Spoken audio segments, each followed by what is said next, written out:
Saya hanya ingin mengingatkan bahwa semua dari kita mempunyai kesempatan untuk mendapatkan keberkahan Lailatul Qadar. Siapapun Anda, ahli maksiat, ahli taat, siapa yang beribadah di 10 hari terakhir bulan Ramadan bertepatan pada Lailatul Qadar, berarti dia mendapatkan pahala ibadah yang lebih baik daripada beribadah selama 1000 bulan, sama dengan 83 tahun 4 bulan.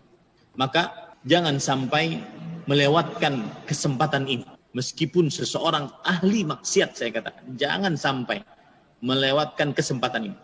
Dan saya ingin bercerita, Syekh Al-Allamah Profesor Dr. Abdul Razak bin Abdul Muhsin Al-Badr hafizahumullah, pernah malam yang ke-27 Ramadan, pada suatu Ramadan, beliau mendapati anak muda di dalam mobilnya menyetel musik dengan suara yang keras. Sedangkan orang-orang di Masjid Nabawi sedang mau beribadah.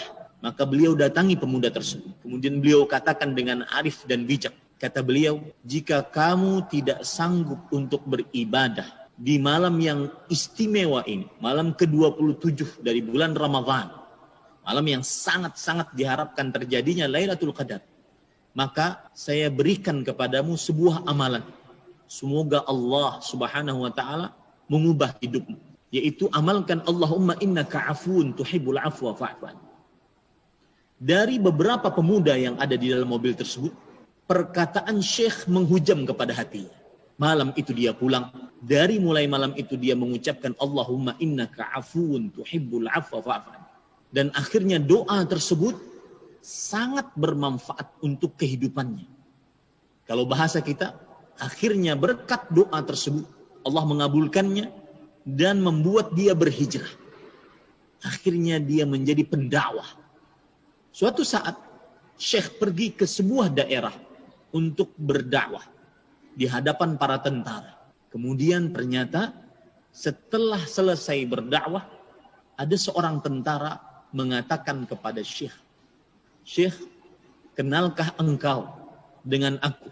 Kemudian Syekh mengatakan, mohon maaf, banyak yang saya temui. Siapa engkau? Aku adalah pemuda yang dulu engkau nasihati di malam ke-27 Ramadhan agar membaca doa Allahumma innaka afun tuhibbul afwa fa'fu anni. Perkataanmu menghujam kepada hatiku. Dan akhirnya aku berhijrah, bertobat, terus membaca itu tanpa henti. Akhirnya aku menjadi seorang tentara, dan di tentara ini aku sebagai pendakwah.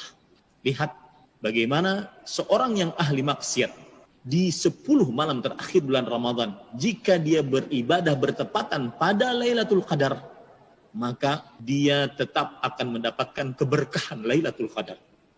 Dia tetap akan mendapatkan keagungan, kemuliaan Lailatul Qadar.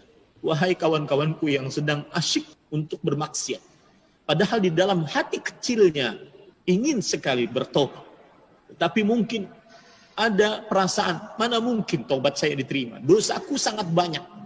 Maka jangan pernah remehkan keberkahan Lailatul Qadar. Jangan pernah remehkan keagungan, kemuliaan Lailatul Qadar. Allah Subhanahu wa taala membukakan pintu rahmatnya pada Lailatul Qadar. Allah Subhanahu wa taala memiliki hamba-hamba yang dibebaskan dari api neraka pada Lailatul Qadar. Siapa tahu engkau termasuk orang yang dirahmati oleh Allah. Siapa tahu engkau termasuk orang-orang pilihan Allah Subhanahu wa taala untuk merubah hidup di 10 hari terakhir bulan Ramadan ini. Tahun ini, bukan tahun depan, tahun ini. Semoga kita semua diberikan kesehatan untuk bisa beribadah di 10 malam terakhir bulan Ramadan. Jaga kesehatan, wahai saudaraku. Semoga Allah Subhanahu wa taala memberikan taufik, petunjuk, kemudahan untuk mengerjakan seluruh apa yang Allah Subhanahu wa taala cintai dan diridhai olehnya di 10 malam terakhir bulan Ramadan. Dan terakhir pesan saya, hari-hari yang tersisa dari bulan Ramadan ini lebih mulia dibandingkan yang sudah lewat. Maka yang sudah beramal ibadah di awal-awal bulan Ramadan, jangan ujub, jangan pernah merasa sudah banyak ibadah, akhirnya loyo, di puncak keberkahan Ramadan.